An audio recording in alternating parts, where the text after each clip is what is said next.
Hey, good morning. We are in Lakewood, Illinois. Anthem Built. We're doing some column repair here today. So we've been here for, I don't know, probably about an hour getting things prepped, figuring out our plan of action. I came out, inspected the building. Probably 75% of the columns have a footing underneath.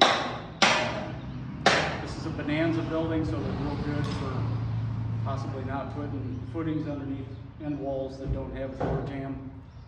Plus we have to build out the corners because they only use a single ply 2x6 on most of it. So we're going to walk around this, kind of show you what we're doing here. This is a 3-ply 2x6, so we're utilizing the 326 with the front sleeve on this. So we're just going to kind of walk around here. Everything's prepped. So this column here we've dug down 36 inches on each side. We are going to put a sleeve here, but we've actually made a bracket that bolts to the side of the sleeve that has a couple of pieces of rebar in it.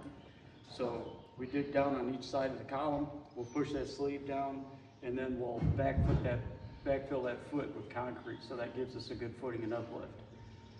So that's what we're doing there. This one here, we had to improvise a little bit because we've got a little big electrical box, and again, originally only a single ply 2x6. So what I did here, instead of messing with their door jamb board and affecting electrical and doing all of that, we put some bracing in here. We've lagged it to this 2x6 on the outside ply. Now, we prefer to go all the way up, but with all the door jamb and everything, we're going to keep this simple. The columns, or the corners, don't have a ton of wall weight on them. So what we've done is we put our single-sided with a flange bracket on there. And I brung a single-sided, but I prefer to use the flange. So we put that on there, we've sunk that foot down. That's dug down to 36 inches. We're gonna backfill that with concrete and encapsulate that foot. That'll stabilize that corner real nice. And then the rest of these are all prepped. As you can see, get a good seeing of that column right there. That's really bad shape. Then we'll come back here to our corner, standard corner. So again, single ply. So what we've done is we've dug down probably about 6 inches so we could get that treated 2x6 below grade. There's a footing down there. And then we went all the way up to the cross brace with our 2x6s. We've lagged those into the column. Now we're gonna push our sleeve down to the footing.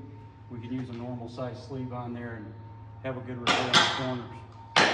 So we got everything about prepped out. These three back here don't have footings. So again, we've done the same thing.